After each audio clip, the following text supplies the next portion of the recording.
नमस्कार दोस्तों, स्वागत है आप सभी का हिंदी स्टडी में। दोस्तों आज हम पढ़ने वाले हैं खड़ी बोली, ब्रज और अवधी, जो भाषाएं जिनमें हमारा साहित्य सबसे अधिक लिखा गया है, जो हमारी साहित्य की भाषा रही है, उसके बारे में आज हम पढ़ेंगे। इसमें देखेंगे कि इसकी विशेषताएं क्या हैं और इसमें क्या क्या मतलब जो पाई जाती हैं विशेषताएं। ठीक है दोस्तों, आप मेरे चैनल पर पहली बार आए हैं तो चैनल को सब्सक्राइब कर लेना, बेल आइकन को क्लिक कर लेना, जिससे आने वाली वीडियो का नोटिफिकेशन आपको मिल जाए। ठीक है, आपको पहले बता दूं दोस्तों कि जैसे ये हमारी भाषाएं हैं खड़ी बोली, ब्रज और अवधी, और हमारी जो और भी भाषाएं हैं, तो जैसे ये पूछते हैं एग्जाम में कि अपभ्रंश से आधुनिक आर्य भाषाओं का विकास, वैसे इसकी एक बोली और उनकी मतलब विशेषताएं, मतलब इस तरह से एक मैं बना चुकी हूँ वीडियो, आप उसे देख लेना। तो अब इसमें जैसे है कि हमारी सोर्स अपभ्रंश से मतलब कौन कौन सी भाषा विकसित हुई हैं, ऐसी शोरसैनी अपभ्रंश से हमारी कौन सी भाषा है, तो शोरसैनी अपभ्रंश से हमारी पश्चिमी हिंदी है, राजस्थानी है, पहाड़ी है, गुजराती है। पैसाची से हमारी कौन सी भाषा है, लहंदा है और पंजाबी है। ब्राचड़ से सिंधी है, जो ब्राचड़ अपभ्रंश है उससे हमारी कौन सी भाषा उपभाषा है, तो वो है हमारी सिंधी है। महाराष्ट्री से कौन सी है, मराठी है। मागधी से कौन सी है, बिहारी है, बंगला है, उड़िया है और असमिया है। ऐसी अर्ध मागधी से हमारी कौन सी है, पूर्वी हिंदी है। ठीक है, ऐसी इनकी उपभाषाएं हैं हमारी। तो जो हमारी उपभाषाएं हैं और इनकी बोलियां, उसके बारे में आज हम देखेंगे। जैसे ये हैं पश्चिमी हिंदी की, तो पश्चिमी हिंदी के अंतर्गत हमारी कौन सी आती हैं, खड़ी बोली, कोरबी, ब्रज, हरियाणी, बुंदेली, कन्नौजी और दखनी। ये हमारी किसके अंतर्गत आती हैं, पश्चिमी हिंदी के अंतर्गत। और पूर्वी हिंदी के अंतर्गत आती हैं हमारी अवधी, बंगेली और छत्तीसगढ़ी। ऐसी राजस्थानी हिंदी के अंतर्गत आती हैं हमारी कौन सी, जैसे राजस्थानी हिंदी में हमारा है पूर्वी राजस्थानी और पश्चिमी राजस्थानी, उत्तरी राजस्थानी और दक्षिणी राजस्थानी। तो ऐसी पश्चिमी राजस्थानी में हमारी कौन सी आती है, मारवाड़ी। और पूर्वी राजस्थानी में हमारी कौन सी आती है, जयपुरी। उत्तरी राजस्थानी में आती है हमारी मेवाती और दक्षिणी राजस्थानी में हमारी कौन सी आती है, मालवी। पहाड़ी, ऐसी पहाड़ी उपभाषाएं, इसके अंतर्गत कौन सी बोलियां आती हैं हमारी, पश्चिमी पहाड़ी और मध्य पहाड़ी। तो पश्चिमी पहाड़ी और मध्य पहाड़ी, इसमें कौन सी आती है, कुमाऊनी और गढ़वाली। ऐसी बिहारी में कौन सी आती है, भोजपुरी, मगही और मैथिली। ठीक है, तो आज हम जो पढ़ने वाले हैं तो खड़ी बोली, ब्रज और अवधी, इसकी विशेषताएं के बारे में जानने वाले हैं। तो पहली भाषा हमारी कौन सी है, खड़ी बोली। तो खड़ी बोली को हम क्या नाम देते हैं, कोरवी बोली। ठीक है, तो ये जो हमारी है पश्चिमी हिंदी की 5 उपबोलियां हैं हमारी। तो खड़ी बोली, ब्रज, कन्नौजी, खड़ी बोली, ब्रज, कन्नौजी, बुंदेली और हरियाणी बांगरू। तो ये सब बोलियां, अब इसमें दखनी भी ऐड कर दी है। तो ये हमारी बोलियां जो हैं, तो इसमें इसी के अंतर्गत हमारी कौन सी आती है, खड़ी बोली। ठीक है, तो खड़ी बोली किसकी बोली है, तो ये पश्चिमी हिंदी की बोली है। और यह विकसित किससे हुई है, अपभ्रंश से, शोरसैनी अपभ्रंश से विकसित हुई है। और खड़ी शब्द से मूलतः तात्पर्य क्या है, तो जो खड़ी शब्द से मूलतः तात्पर्य है वो क्या है हमारा, जिसका अर्थ शुद्ध है। तो क्या मतलब, जिसमें शुद्धता है।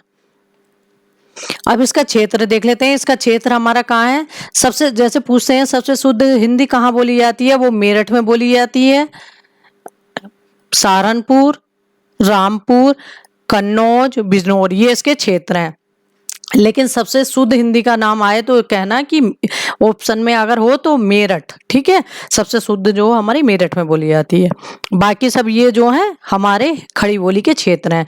मुरादाबाद है, अंबाला है, देहरादून है, ये खड़ी बोली के मुख्य केंद्र है जहाँ खड़ी बोली बोली जाती है। खड़ी बोली का आदर्श और मानक रूप कहाँ है, मेरठ में। ठीक है, तो इसे ही तो मैं कहती कि इस खड़ी बोली कहाँ बोली जाती है शुद्ध, तो वो कहाँ बोली जाती है, मेरठ में, क्योंकि मानक रूप कहाँ देखने को मिलता है हमारा, मेरठ में। ग्रेयर्सन ने अपने भाषा सर्वेक्षण में इसे हिंदुस्तानी, और धीरेन्द्र वर्मा ने, जो खड़ी बोली ग्रेयर्सन ने इसे क्या कहा, हिंदुस्तानी, और धीरेन्द्र वर्मा ने क्या कहा, खड़ी बोली कहा। भोलानाथ तिवारी ने क्या कहा, और राहुल सांस्कृतायन ने, भोलानाथ तिवारी और राहुल सांस्कृतायन ने क्या कहा, कोरबी, या इसका जो नामकरण दिया था वो कोरबी। ठीक है, तो खड़ी बोली को कोरबी किसने कहा है, भोलानाथ तिवारी या राहुल सांस्कृतायन, जो भी ऑप्शन में हो। ठीक है, खड़ी बोली के प्रथम कवि, तो खड़ी बोली के प्रथम कवि कौन है दोस्तों, अमीर खुसरो हैं। खड़ी बोली शब्द का सर्वप्रथम प्रयोगकर्ता, तो खड़ी बोली शब्द का सर्वप्रथम प्रयोगकर्ता कौन है? वो है लल्लू लाल। लल्लू लाल ने खड़ी बोली शब्द का सर्वप्रथम प्रयोग किया। ये एग्जाम में पूछे आ चुके हैं दोनों क्वेश्चन। एक एक लाइन इसमें बहुत महत्वपूर्ण है क्योंकि एग्जाम में पूछे आते हैं और अपने, क्योंकि ये नहीं कि नेट कई सिलेबस में है तभी पूछा आता है, क्योंकि इसमें हमारा साहित्य लिखा गया है इन तीनों भाषाओं में, इसीलिए बहुत महत्वपूर्ण भाषाएं हैं तीनों, क्यों इनके बारे में हमें जानकारी होनी चाहिए। हिंदी भाषा के पंडित कामता प्रसाद गुरु का मानना है कि खड़ी बोली का अर्थ है, खड़ी बोली का अर्थ क्या है कामता प्रसाद गुरु के अनुसार? कर्कश। उन्होंने ब्रज की तुलना करते हुए खड़ी बोली को कर्कश नाम दिया। ये DSSB में पूछा गया था कि खड़ी बोली कौन सी बोली को कर्कश बोली भी कहा जाता है, तो मतलब कर्कशता पाई जाती है किस बोली में, तो वो किसमें पाई जाती है? वो खड़ी बोली में। ठीक है, और किसने कहा है? ये कामता प्रसाद गुरु ने कहा। खड़ी बोली को मानक या परिनिष्ठित बताया सर जॉन गिलक्रिस्ट ने। जो खड़ी बोली है इसे मानक और परिनिष्ठित बताया किन्होंने? जॉन गिलक्रिस्ट ने। हिंदी खड़ी बोली का प्रथम महाकाव्य कौन सा है? हिंदी खड़ी बोली का प्रथम महाकाव्य प्रियप्रवास है। ये अयोध्या सिंह हरिओत जी का है। इसकी विशेषताएं देख लें जो हमारी खड़ी बोली है। तो खड़ी बोली कैसी है? हमारी आकारांत प्रधान है। एक छोटा होता है एक बड़ा, तो ये आकारांत प्रधान है, अकारांत नहीं आकारांत प्रधान, मतलब आकार बहुला है। कहीं एग्जाम में लिखा हुआ आकारांत प्रधान भी आ जाता है, आकार बहुला। कि खड़ी बोली कैसी भाषा है? आकार बहुला है या आकारांत प्रधान है, तो इसमें दोनों भी कोई सा भी ऑप्शन में हो वो है।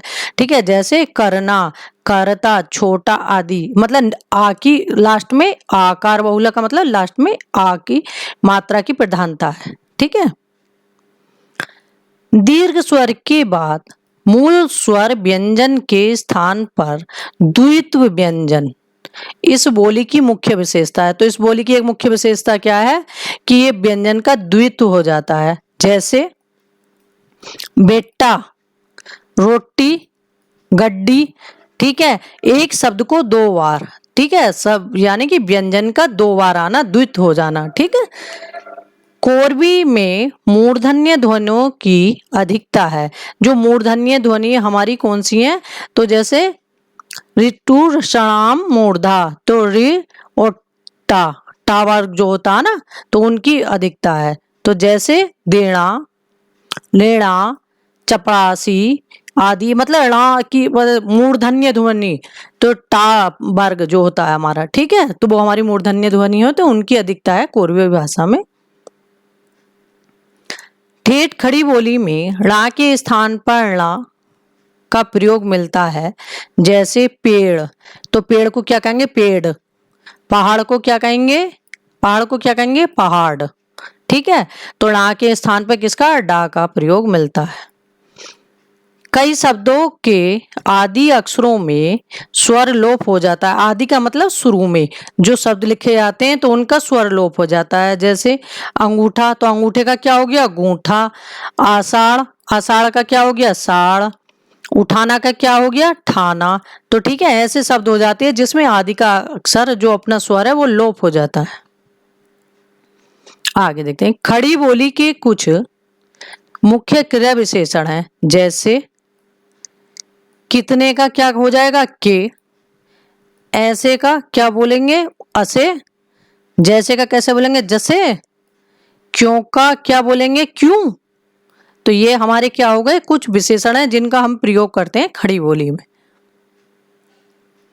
कोरवी खड़ी बोली में जो लोकगीत हैं, लोक वार्ताएं हैं, वो मिलती हैं, परंतु उच्च साहित्य मानक हिंदी में ही मिलता है। ठीक है, जो उच्च साहित्य है वो मानक हिंदी में ही मिलता है। जो परिनिष्ठित हमारी भाषा होती है वही हमारी जैसे मानक भाषा होती है। ऐसे नहीं कि जो बोलचाल की हिंदी है वो अलग है और जो हमारे लेखक लिखते हैं साहित्य वो भाषा हमारी अलग होती है। ठीक है, ब्रज भाषा, ब्रज भाषा पश्चिमी हिंदी की बोली है। तो ब्रज भाषा हमारी कौन सी है? पश्चिमी हिंदी की बोली है और सोर्स यानी अपभ्रंश से विकसित है। जो ब्रज भाषा है ये पश्चिमी हिंदी की बोली है, ये भी, और खड़ी बोली भी हमारी दोनों पश्चिमी हिंदी की बोली है। और किस अपभ्रंश से विकसित है? ये सोर्स यानी अपभ्रंश से विकसित है। ब्रज का अर्थ क्या होता है? ब्रज का अर्थ है पशुओं या गायों का समूह या चारागाह। पशुओं की प्रधानता के कारण यह क्षेत्र ब्रज कहलाया। क्यों? कि इसमें पशुओं की प्रधानता थी, इसीलिए क्या कहलाया? ब्रज कहलाया। और इसकी बोली क्या कहलाई? ब्रज भाषा अथवा ब्रज कहलाई। ठीक है। ब्रज भाषा की मुख्य बोलियां ये एग्जाम में पूछी गई हैं। ये है हमारी भुक्सा है, अंतर्वेदी है, भरतपुरी है, डोंगी है, माथुरी है। तो ये हमारी क्या है? ब्रज भाषा की मुख्य बोलियां हैं, जो और भी हैं ब्रज भाषा की, जैसे उपबोलियां होती हैं भाषा की ना। ब्रज भाषा के लिए पिंगल शब्द का प्रयोग किया जाता है। जैसे डिंगल राजस्थानी भाषा के लिए प्रयोग किया जाता है, ऐसे पिंगल ब्रज भाषा के लिए प्रयोग किया जाता है। बंगाली एवं असमिया के स्थान साथ मिलकर ब्रज भाषा ब्रजबुली कहलाई। तो ब्रजबुली किस भाषा जो कहलाई, तो वो किस भाषा के साथ मिलकर कहलाई ब्रज भाषा? तो वो कहलाई बंगाली एवं असमिया के साथ मिलकर। ब्रजबुली शब्द के प्रथम जो ब्रजबुली शब्द था, इसके प्रथम प्रयोगकर्ता हमारे कौन थे? ईश्वर चंद गुप्त। कौन थे? ईश्वर चंद गुप्त। ये बंगाली कवि थे, ईश्वर चंद गुप्त थे। ठीक है। इन्होंने ब्रजबुली शब्द का प्रयोग किया ब्रज भाषा के लिए। ब्रज भाषा का क्षेत्र जो है वो शुद्ध ब्रज भाषा जहां हमारी बोली जाती है वो है हमारी मथुरा है, आगरा है और अलीगढ़ है के जिलों में बोली जाती है, जो हमारी शुद्ध ब्रज भाषा बोली जाती है। ठीक है। इसका केंद्र तो मथुरा है ही ब्रज भाषा का। आगे देखते हैं। थोड़े बहुत मिश्रण के साथ ये जो और भी क्षेत्र उनमें बोली जाती है, जैसे बदायूं, एटा, मैनपुरी, गुड़गांव, भरतपुर, करौली, ग्वालियर तथा इसके आसपास के क्षेत्रों में ब्रज भाषा बोली जाती है। ठीक है।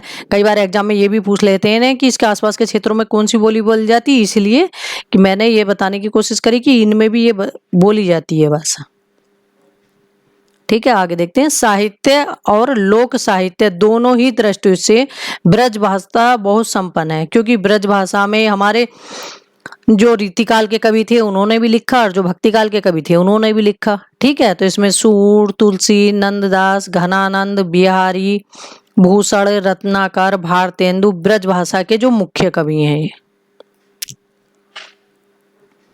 विशेषताएं, ब्रज भाषा की विशेषताएं क्या हैं? तो ब्रज भाषा जो है हमारी कैसी? ओकारांत प्रधान भाषा। ये कैसी है? ओकारांत प्रधान या ओकार बहुला है। कैसी है? ओकार बहुला। जैसे आयो, आयो, गयो, खायो, अच्छो, बुरो। तो ये हमारी सब क्या है? ब्रज भाषा की विशेषताएं हैं। ठीक है। हो का प्रयोग मैं के लिए होता है। हो जैसे कहते हैं ना, हो जब मैं आ रहा हूं, तो इसलिए हो का प्रयोग जो मिलता है वो मैं के लिए होता है, क्योंकि ये लाइन एग्जाम में पूछा जा चुका है ऐसे ही। जैसे मैं नहीं जाता तो हो न जात। ठीक है। क्योंकि स्थान पर चो का प्रयोग होता है, ये भी एग्जाम में पूछा गया है कि चो के क्योंकि स्थान पर चो का प्रयोग किस भाषा में होता है? तो वो किस में होता है? ब्रज भाषा में होता है। जैसे तुम क्यों नहीं आए, तो इसका क्या होगा? तुम क्यों न आए। से ओ मूल स्वर हैं, जो इनके मूल स्वर हैं, सॉरी दोस्तों, ये ए है। तो हमारा मूल स्वर क्या है? ए। आए, आऊ, ये मूल स्वर हैं, दो मात्राओं वाले। ठीक है। तो ब्रज भाषा के जैसे तो, को, पे, में, के, तो इसके स्थान पर क्या हो जाएगा? ताओ, काओ, में, के हो जाता है, मतलब दो मात्राएं हो जाती हैं। ठीक है। इसीलिए आकार बहुला है। ला, ला, ला के स्थान पर ना का प्रयोग होता है। ला हो या ना हो, के स्थान पर किसका प्रयोग होता है? ना का प्रयोग होता है। जैसे प्रवीण के स्थान पर प्रवीण, तरुण के स्थान पर तरुण, घोड़े के स्थान पर घोड़ा, थोड़े के स्थान पर थोड़ा। तो ये हमारे क्या है? ब्रज भाषा के शब्द हैं। प्रवीण, तरुण, घोड़ा, थोड़ा। ठीक है। तो ये ब्रज भाषा के शब्द हैं। ब्रज भाषा में सा और सा में से केवल, ये भी एग्जाम में पूछा गया है कि ब्रज भाषा में तीनों सा में से कौन सा सा का प्रयोग होता है? तो केवल छोटे सा का प्रयोग होता है। ठीक है। शा और शा का प्रयोग नहीं होता है। ला के स्थान पर किसका प्रयोग होता है? रा का प्रयोग होता है। जैसे बादल, तो बादल का क्या? बादर, कारो, सामरो, ये शब्दों के प्रयोग होते हैं। ये एग्जाम में पूछे जा चुके हैं, कुछ महत्वपूर्ण है ये। जैसे ब्रज भाषा, बुंदेली, कन्नौजी, ओकार बहुला बोलियां हैं कि ब्रज कैसी भाषा है, बुंदेली कैसी भाषा है और कन्नौजी कैसी भाषा है। तो ये कैसी भाषा है? ओकार बोला। ओकार बोला का मतलब होता है ओ की मात्रा की अधिकता होती है इसमें, ठीक है। कोरवी, हरियाणवी और दखनी, ये हमारी भाषाएं कैसी हैं? ये आकार बहुला हैं, क्योंकि इसमें आ की मात्रा की अधिकता होती है। तो आकार बहुला का मतलब आ की मात्रा की अधिकता होना। खड़ी बोली, ब्रज, कन्नौजी, बुंदेली, अवधी और भोजपुरी, ये उत्तर प्रदेश की प्रमुख बोलियां हैं। ये भी एग्जाम में पूछा जा चुका है कि उत्तर प्रदेश की प्रमुख बोलियां कौन कौन सी हैं। तो खड़ी बोली है, ब्रज है, कन्नौजी है, बुंदेली है, अवधेली और भोजपुरी है। अब देख लेते हैं अवधी भाषा हमारी। अवधी भाषा अपभ्रंश से, सॉरी दोस्तों, अवधी भाषा जो है अर्धमागधी, कौन से अपभ्रंश से है? ये अर्धमागधी अपभ्रंश से और पूर्वी हिंदी के से विकास हुआ है, ठीक है। अर्धमागधी अपभ्रंश से किसका विकास हुआ है? पूर्वी हिंदी का। और पूर्वी हिंदी से विकास हुआ है किसका? अवधी भाषा का, ठीक है।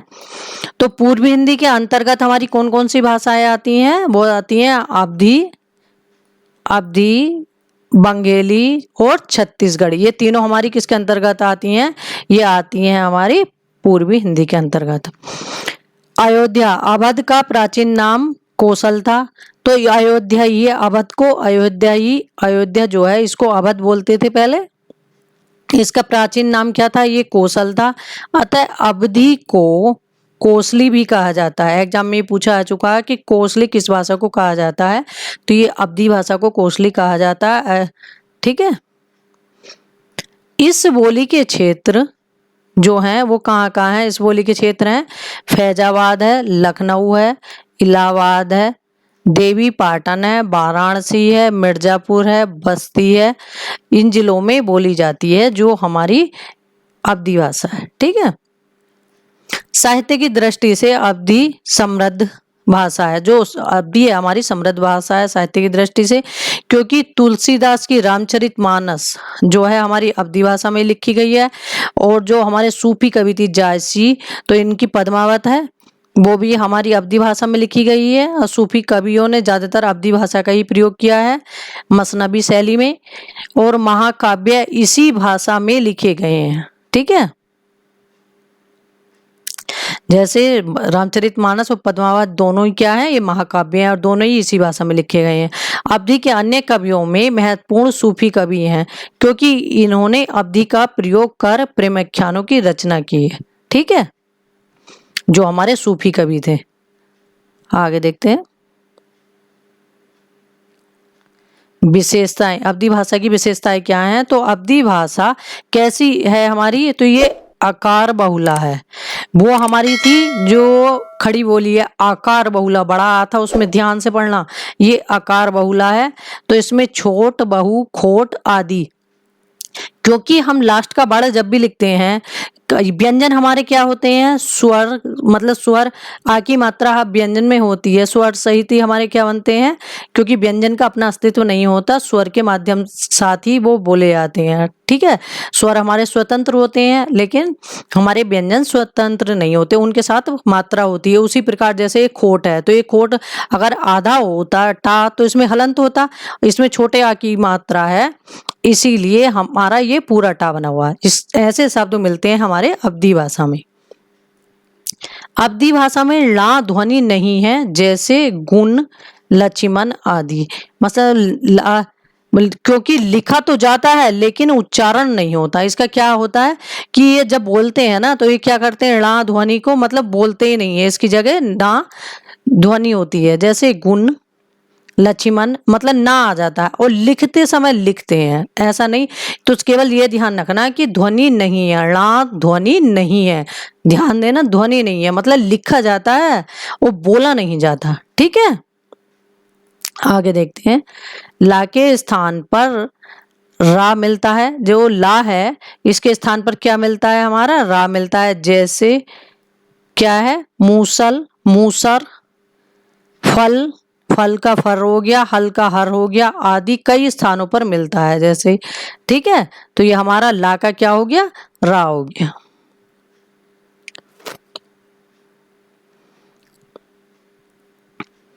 ला के स्थान पर रा बोलने की प्रवृत्ति अधिक है। जैसे क्या बोलने की प्रवृत्ति अधिक है, रा। जैसे लड़का, लड़के का क्या कर दिया, लड़ीका। झगड़ा, झगड़े का क्या कर दिया, झगड़ा। ठीक है, तो इसलिए ला के स्थान पर ला बोला जाता है। ए ओ के स्थान पर क्या बोला जाता है, जो अवधी भाषा है इसमें हमारा क्या बोला जाता है, आई और औ। क्या बोला जाता है, आई औ। तो इसका प्रयोग किया जाता है। जैसे ऐसा, ऐसे का ऐसा, औरत का औरत। ठीक है, तो ये हमारे कैसे अवधी भाषा के शब्द हैं ये दोनों। सा के स्थान पर खा का प्रयोग। जैसे भाषा, भाषा का क्या हो गया, सा का क्या हो गया, खा, भाखा। भूषण, ना के स्थान पर ना का प्रयोग। जैसे भूखन। ठीक है, ऐसे खा मतलब सा के स्थान पर खा का प्रयोग। ठीक है, भूषण, सा बीच का हटा दिया और यहाँ खा आ गया, तो ये क्या हो गया, भूषण। भूषण का हो गया भूषण। बा के स्थान पर बा हो जाता है। जैसे बा के स्थान पर बा हो जाता है, ये बा है और इसके स्थान पर बा हो जाता है। जैसे वकील, वकील का क्या कर देते हैं, पेट चिरा बै। ध्यान रखना, पेट चिरा बै हमारे अवधी भाषा में आता है, ऐसे ध्यान रख लेना तो आसानी से ध्यान रहेगा।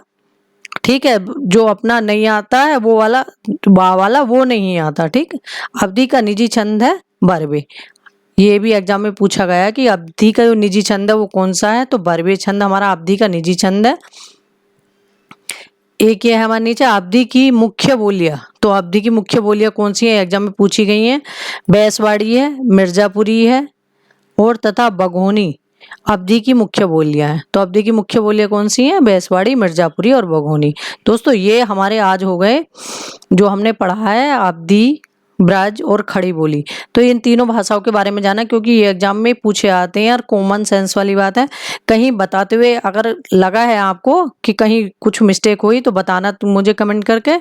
और इसमें जो भी है अपना थोड़ा रोक रोक के पढ़ना, समझ में आएगा। एक एक पॉइंट बहुत महत्वपूर्ण है, ये अपने नोट से ही मैंने तुम्हें दिया है और बहुत सारी चीजें बहुत सटीक है, कहीं से कोई वैसे मुझे नहीं लगता कि मैं गलती होगी इसमें। ठीक है, थैंक यू दोस्तों मेरी वीडियो देखने के लिए।